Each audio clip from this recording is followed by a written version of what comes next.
Ladies and gentlemen, welcome back once again to an episode of Bull Plays. Today, I'm going to be taking a look at Dominion Online.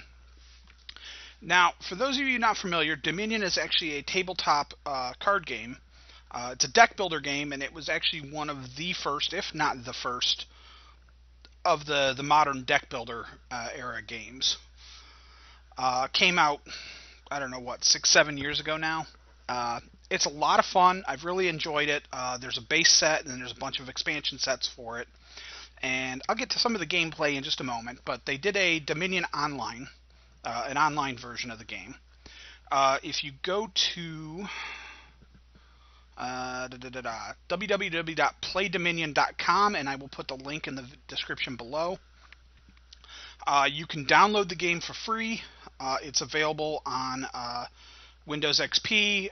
You can also get it for, looks like for Linux, looks like for Mac, and looks like it's also available on the mobile App Store for Apple and Google Play Store for Android. So it looks like it's available for pretty much any platform you want on computer or mobile. I have no idea if there's a Xbox or a PS3 for whatever version of it. As I don't really do console games much anymore. But anyways, so yeah, if you're interested in checking it out and you like this video, definitely go to that link and download it and check it out, because like I said, it's free. I won't say completely free because, well, you'll see that here in a moment. Alright, first off, you might notice there's no background sound, and that's because the options for this game are incredibly limited. The sound effects and music,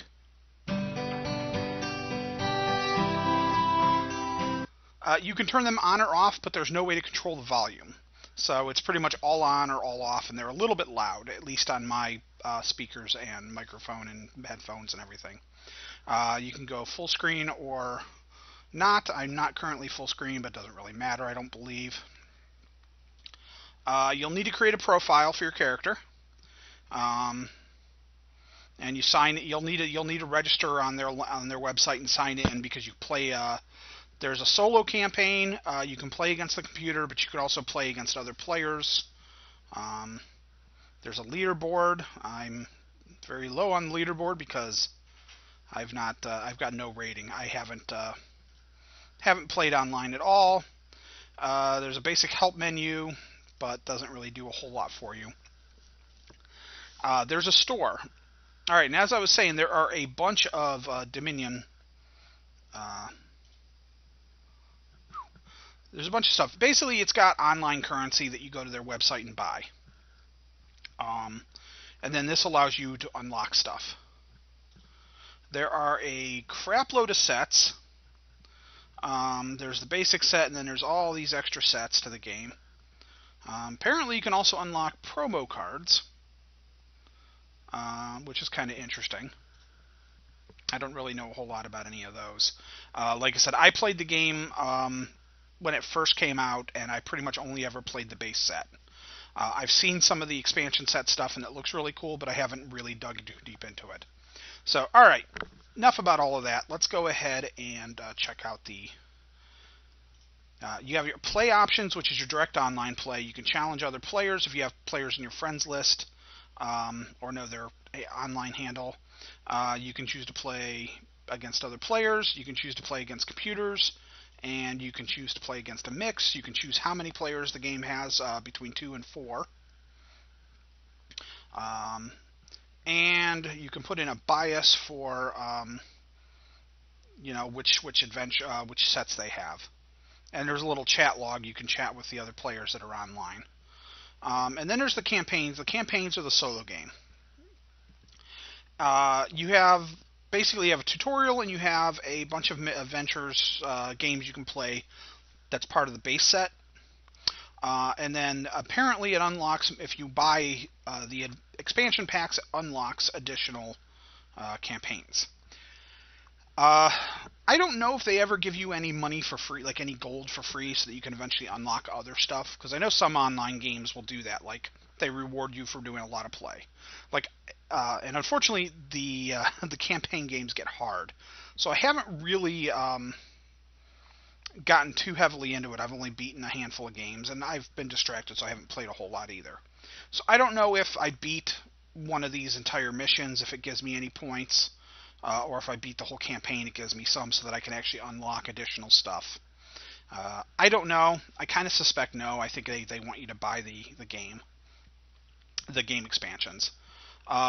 Which, if I had a bunch of players to play with online, I might actually consider doing, because it is a lot of fun, and I do like playing with other players.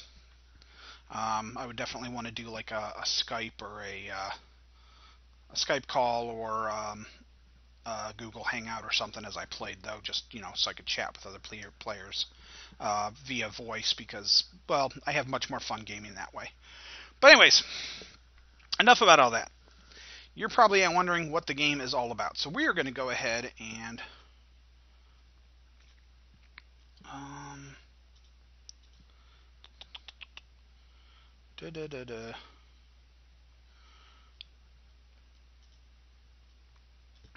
let me see.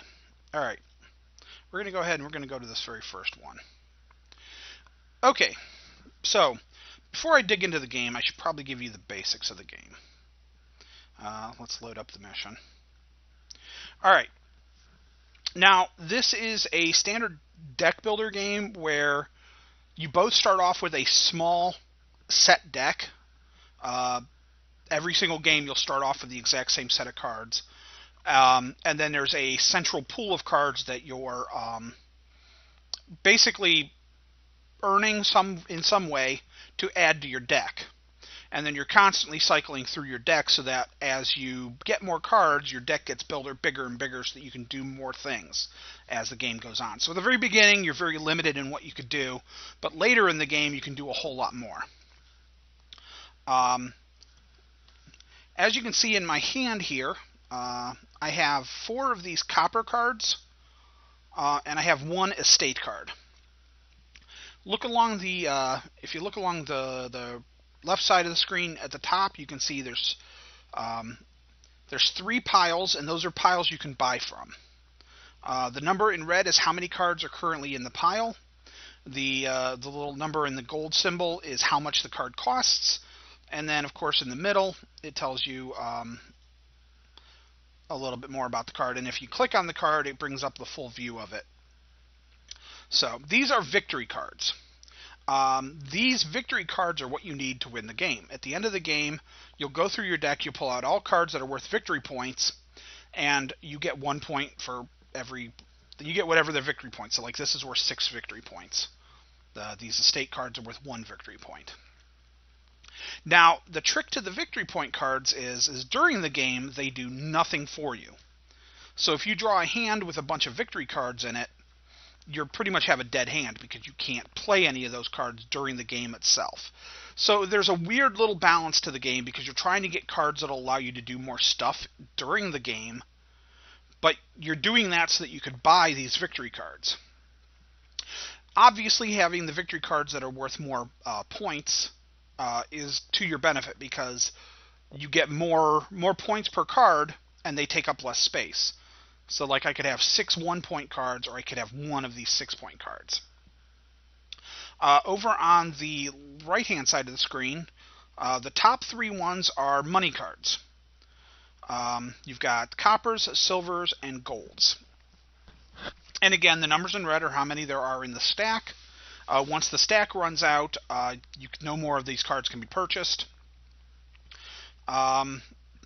These ones are actually slightly confusing because it's got 2 numbers in gold. The number on the bottom, though, which is in the same place as in all the other cards, that's how much the card costs to buy. So every turn, you can get a copper card if you want, for free. Silvers cost 3 gold, but coppers cost 0, but they're worth 1. Silvers cost 3, but they're worth 2, and gold's worth 6, but they're worth 3. And again, just like the other cards, it's better to have the bigger cards in your hand because, like, drawing 4 of these gold cards will obviously do much more for you than 4 of these copper cards. And then finally, the other card that's over here on this side is a curse card. You can't normally get these. They have a purchase price of 0, but you can't normally buy these. There are certain cards in the game which will hand out curses.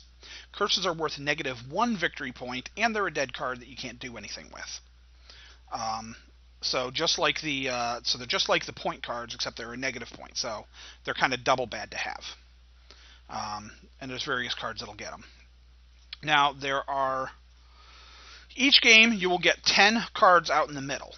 The basic set comes with, I think, 20 or 30 different card types. You only use 10. So the neat thing about the game is, even with just the base set, there's a bunch of different combinations you can play with, or you can just play completely randomly.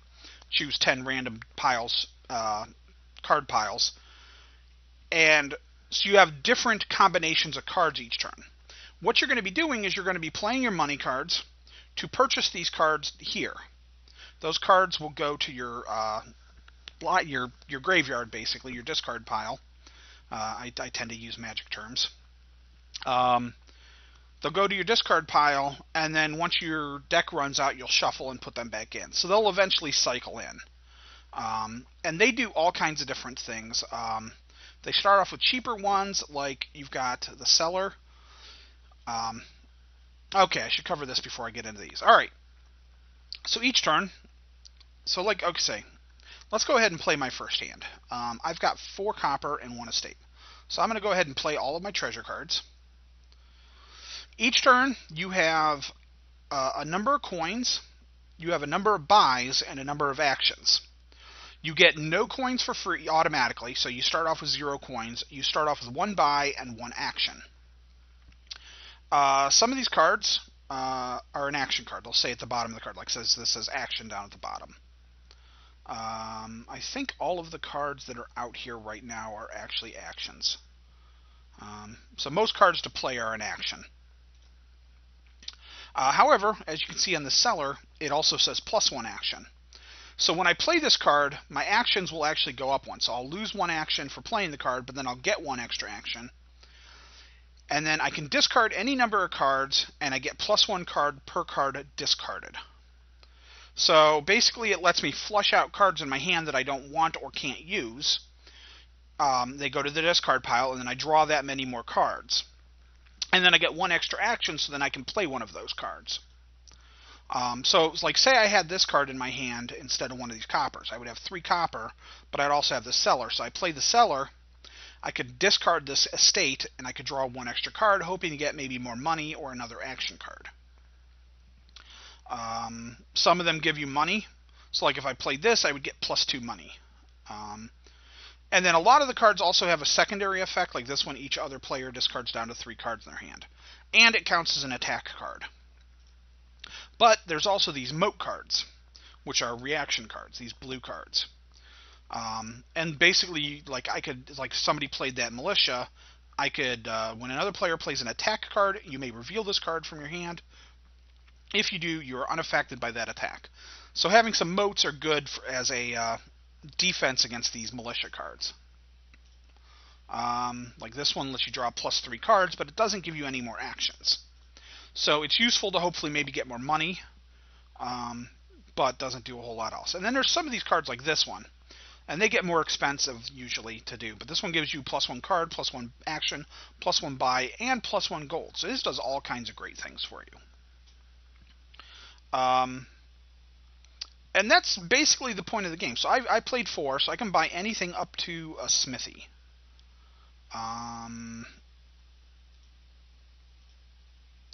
Yeah, gain a card costing up to 4. This one's a neat card because it only costs 3, but then every time I play it, I can automatically get a card for up to 4.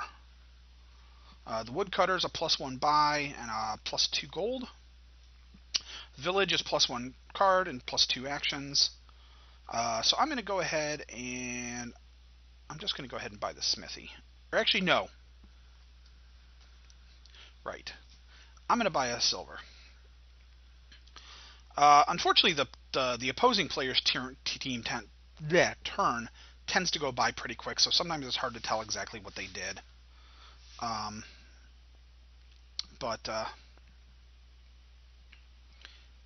think there's a game log. Yeah, you can go to the game log and see exactly what happened. As I said, last turn I bought gold, And the reason I did that was because I bought a silver, not gold. But because honestly, early in the game, getting money is a good thing. As a note, your starting deck is 7 coppers and 3 estate cards. Just as a note. Oh, and the win conditions of the game. Obviously, the win condition is to have the most points, but the game ends when either 3 piles of cards have been completely depleted, or when all of the provinces have been depleted.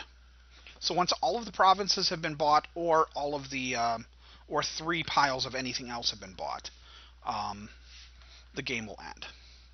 So I bought 2 coppers two silvers in the last 2 turns of my game, and this turn I got lucky and I got both of them. So that's going to give me 6. I'm actually going to buy a mine card. The mine is a really great little card. I love it because you trash a treasure card from your hand and gain a treasure card costing up to 3 more. Now, you'll notice that, like, say I trashed a copper card, copper is 0. So I can gain one that costs up to 3 more. So I can get then a silver. Silver is 3, gold is 6. So basically what it does you do is let you get rid of one of those cards and upgrade it to the next level. The nice thing about that is it keeps your deck slim. Having a deck fairly slim is great because I could have a whole bunch of golds in my deck, but if I've also got like 10 or 15 coppers in my deck, one copper cards, my chances of getting those golds are much lower. And again, I would rather have golds in my hand than coppers. I can do a lot more with them. So it's always a good idea when you can to you kind of want to weed out the lower value stuff as you get the higher value stuff. So I'm going to go ahead. Crap! I was going to buy the mine, not a gold, but that's all right. Okay, I get hit with a militia, so eventually I'm going to need to buy some moats. That sucks. All right, well I'm going to discard the estate because that's a useless card, but I'm going to have to discard a copper. So we're going to play my treasures and we're going to buy a moat. Alright, play treasures. I need to start doing things. Because I'm explaining the game, which is great, but... Alright, play treasures. I now have 7 coins. If I had 1 more, I'd go ahead and grab a province, but I do not. So I'm going to go ahead and grab a mine. See, now he played a militia on me again, but this time I have a moat in my hand. So I can reveal the moat and say, screw you. And now I can play the moat because it's worth +2 cards. I got my village, but I am out of actions now because the moat does not give me any extra actions. So I was hoping to get some more money, but I did not. So all I can do is play those. I have 4 gold. We're going to go ahead and buy a smithy. Alright, I got a mine. So I'm going to go ahead and play the mine. That lets me dump a copper, and it lets me buy. I can either rebuy the copper if I really wanted to, but that would be stupid, or I can buy a silver. And the nice thing about the mine is when you buy the card, it lets you put it right back into your hand. So now I can play that, and I'm going to go ahead and grab another mine. Because again, that lets me cycle through my cards better. I got hit with a militia again, so we're going to dump those 2. Alright. I've got 2 mines in my deck. I don't really need more than that, because more than that, they're going to start cluttering my deck up, and I can't do a whole lot with them. So we're going to go ahead and buy a market. And I got nailed with the militia again, which sucks. Alright, we're going to go ahead and jump one of the mines, because I can only play 1 anyways, because they don't give me an extra action. So we're going to play that. We're going to dump the copper and get another silver. I can play both of those, and I'm going to go ahead and alright, remodel. Trash a card from your hand, gain a card costing up to 2 more of that trash card. That's actually fairly useful because it'll let you upgrade basic cards. 2, however, is not enough to allow you to upgrade any of the money cards or any of the point cards. So it's a little more limited than, like, say, mine, because mine's a specific thing. I'm going to go ahead and grab a militia so I can go on the offense. We're down to 5 militia cards, and I've only bought 1, which means he's got 4 of them in his deck. I'm going to need more moats. Alright. So it's my turn now. We're going to go ahead and play the village, because that gives me 1 card and 2 actions. Since I had 2 other action cards here, that's actually really useful. So I'm going to play the moat, get 2 more cards, and I can play this smithy. That gets me 3 more cards. Woo! I got all kinds of monies. I've only got 1 buy, however, so unfortunately, say I got a bunch of 3s in here, I would still only be able to buy 1 card no matter how much money I had. So I'm going to play those. That gives me 8, though. And 8 means I can buy my first province. I'm getting nailed by a militia again. Well, once again, I got both in my mines, so we're going to do that. We'll play a mine, and we'll discard a silver to upgrade to a gold.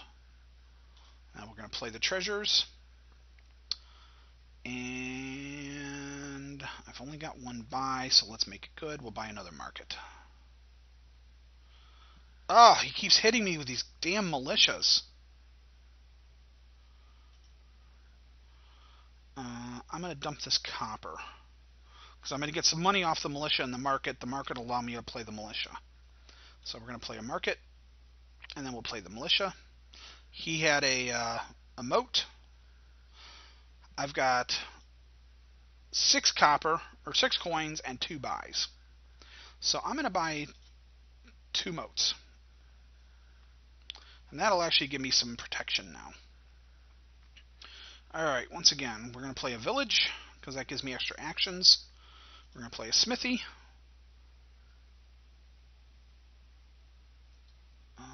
I've got a market there. What does the market do?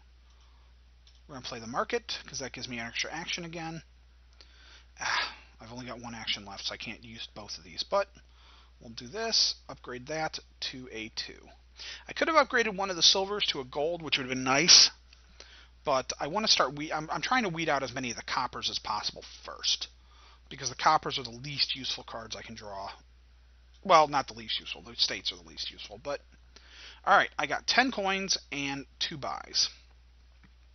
I'm going to buy a cellar, and I'm going to buy a province. All right, he played a workshop and then bought something big. All right, he bought another militia. Okay. Alright, all I can do is play those. It's only 5. We're going to play another market. Buy another market. Love the market cards. Alright, what do I got? We're going to play a market. I've got 1 action, 2 buys, and 1 coin. We're going to play a village. I've now got 2 more actions. We're going to play a market. I've still got 2 actions. We're going to play a moat. I've got 1 action left. I could play the cellar, which will give me an extra action and lets me discard cards to redraw. However, I've got no cards that are useless right now, other than the cellar itself. So I'm going to play the mine. We're going to dump a copper, grab a silver, and then we're going to play treasures. I've got 11 coins and 3 buys. So we're going to buy a province. And I've got 3 coins left. So I think I'm going to go ahead and buy another village, because those villages are really useful having the +2 actions. And I've got to buy, but I've got no coins left, so the only thing I could do is buy a copper, but again, that would be a terrible plan. He's hitting me with a militia. Alright, well, I've got 2 estate cards, so we'll dump them. We're going to play a militia. We hit him. I probably should have used that mine instead, but I've got 3 coins. This gave me 3 instead. We'll buy a silver. I don't really have a whole lot of use for these middling things anymore. Alright, market. I've got 1 action left. I can either get +2 coins or +2 cards. We're going to go 2 cards and see what I get. Alright. I got 2 more. I got a 1 and a 2, so that was the better play, because that would have only given me 2. Although that would have knocked him down to, potentially knocked him down to 3 cards, which would limit what he could do, which would be useful, but. Alright, we're going to buy another gold. Alright. We'll dump the 2-point cards because I can't do a whole lot with them. Alright, 1 card and 2 actions. 1 card, 1 action, 1 buy, 1 gold. 1 card, 2 actions. Play a mine. Upgrade to a silver. Alright. Play treasures. Alright, I've got 2 buys and 6 coins. I've actually got 2 actions left, but I'm out of cards. So that is fine. 6 coins is going to let me pretty much purchase anything but a province. Province is what I want, because I really need to get some more of those. But we're going to go ahead and buy another gold. Get some more big cards in my hand. Oh, he's hitting me with this. Alright. Oh, we're going to go ahead and ditch those 2. Play treasures. Ooh, he did big stuff. Alright. I've got a smithy, which is plus 3 cards, or a moat. We're going to play smithy. Ah. Alright, play treasures. I got 4. I'm going to buy another moat, just because he has really been hammering me with those stupid militias. Alright, market. Mine. Dump that. Upgrade to that. Play treasures. Buy a province. And end turn. Alright, well, I got 2 moats. Can't do anything with both of them, so play 1. Get some more money. Play treasures. Buy another market. Markets are useful. He's hit me with a militia. Estate and an estate. Plus 1 card, 2 actions. Plus 1 card, 2 actions. Plus 2 cards. I've still got 2 actions, so we'll play another moat. We'll play a market. Alright. We'll play a mine. Upgrade to a gold. We'll play treasures. I've got 9 coins. That was a fantastic turn, by the way. See, that's the nice thing, is some of these cards you can really chain together. Alright, we'll buy another province, and we will end my turn. Alright, we're going to militia. Play treasures. 9 gold. Buy a province. So this game is probably going to end with all the provinces built rather than hitting 3 of these. Some games you do, some you don't.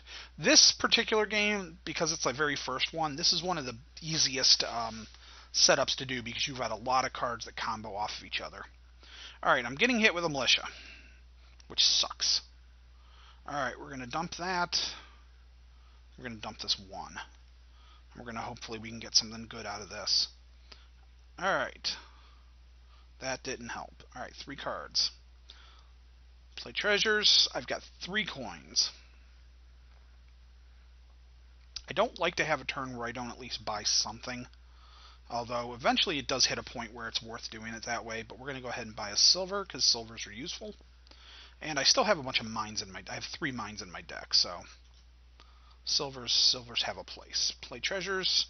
I've got 9 coins. Buy a province.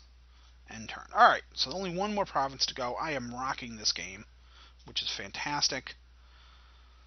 Oh, I don't like you at all. Where are all my moats? I know I've got like 4 in this deck, and I never come up when I need them now.